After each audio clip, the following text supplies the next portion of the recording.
Now at 4 p.m. this afternoon, President Ramaphosa will set out government's priority investment and financing intervention under the Just Energy Transition Investment Plan. We'll bring that to you live as and when it happens. All right, let's take you now to this discussion. President Cyril Ramaphosa will on Monday lead a South African delegation to Sharm El-Sheik in Egypt for COP27 Summit. Presidential spokesperson Vincent Magwenya says the focus will be securing maximum ambition in terms of climate action and also to honor the previous commitments at COP26. Last year, COP26 in Glasgow, wealthier nations now pledged $8.5 billion to South Africa for a just transition to clean energy while weaning the country off coal. Now, let's discuss this. We're now joined via Zoom by Dhesigen Naidoo, the Adaptation Lead in the Presidential Climate Commission of South Africa and Senior Research Associate to lead the Climate Risk and Human Security Program at the Institute for Security Studies. A very good afternoon to you, Adesen. A very lengthy title there.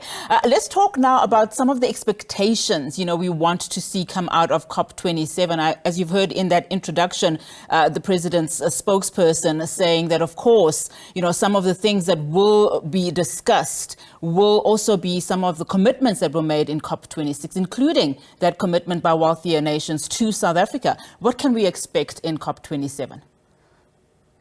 Well, good afternoon to you, and thanks for prioritizing this discussion. Indeed, following from what the president has said, and he's quite clear about this, as are all of his colleagues in the developing world, the whole of the G77, is top of the agenda is how do we resource this transition from a high carbon economy, where most of us currently are, to a low carbon economy, which frankly, is our only savior from this existential crisis that we have called climate change. So the finance issue definitely on top of the agenda. And if we divide that up, one, to keep the world honest around its current pledge, which is $100 billion, and hopefully increase that. But the subsets of that is one, the energy transition. So South Africa already has quite a good deal to accelerate its own movement on the table.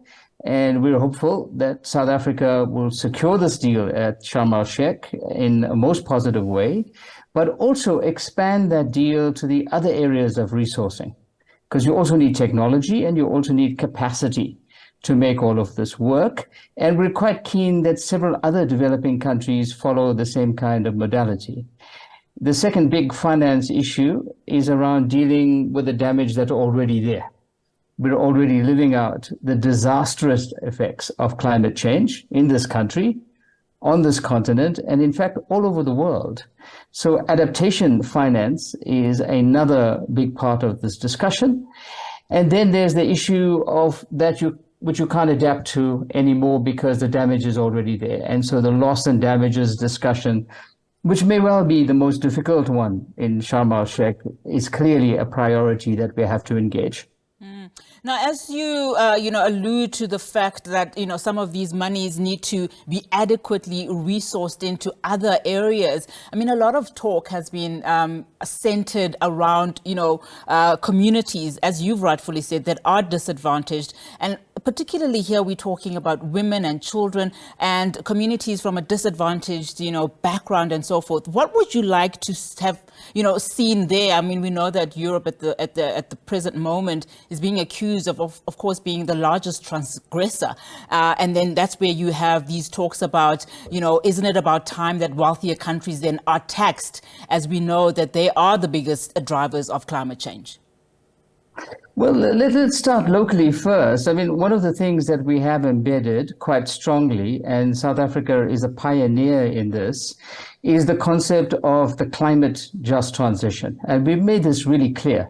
So the Presidential Climate Commission has developed out a just transition framework, which has now been adopted by government as policy. And core to that is that there mustn't be collateral damage as we move to this better future. We can't have this better future at the expense of a number of people and their livelihoods in the interim. So a big part of this JETP deal that the president's going to talk a lot more about later this afternoon is around organizing for that transition to have a positive income for all of those communities that are currently dependent on this coal value chain in the most intimate way. But more than that, we were also looking at it very positively because, like many other parts of the world, South Africa is currently energy poor. We can't meet our needs. So this transition to a low carbon economy definitely is based on the fact that we are going to be able to get rid of that energy poverty on the back of much smarter solutions like renewable energy. But while we're doing this, our friends in the north have to do two things. One is they have to stop emitting, because the more that they continue to emit, the more the damage that we will see happening locally. And secondly, they are responsible for the carbon emissions to date, the accumulated emissions. And this is what is causing the damage right now. And they have to help us to transition. Because if they don't, then the developing world, South Africa, Africa, will have no choice but to follow a high carbon future for our own development to save us from poverty. And that would put the world as a whole in much more dire straits.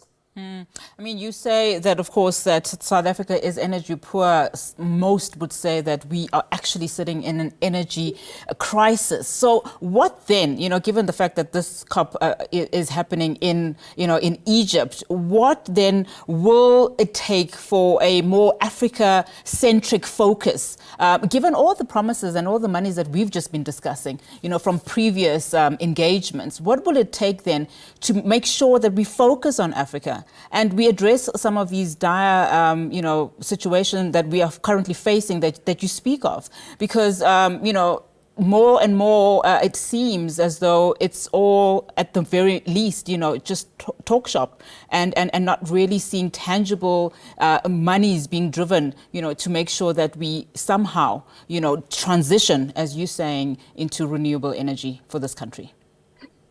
Well, look, let's count the African assets, because generally we are unaware of it as a public.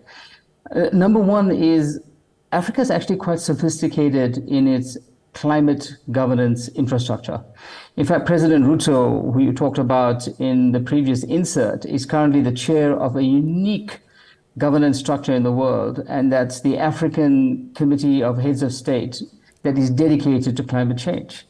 And under the auspices of this committee called KHOSC, there are a series of programs. And those programs are quite positive, and it includes things like an African Adaptation Initiative. It does need resources to make this fly. The second thing to put out is that we have iconic projects all around this continent. I mean, Komati and the transition of Komati to a renewable energy hub is going to be phenomenal.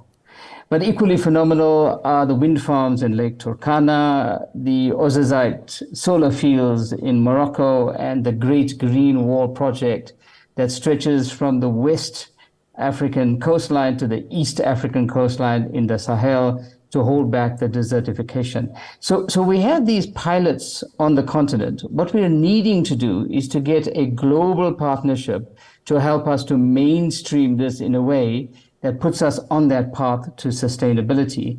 And this certainly can be done. It means a different development paradigm, but it is one that we have to invest in. All right, Dhesigen, thank you so much for your time this afternoon. That's where we have to leave it for now. Dhesigen Naidoo, the Adaptation Lead in the Presidential Climate Commission of South Africa. Thank you so much.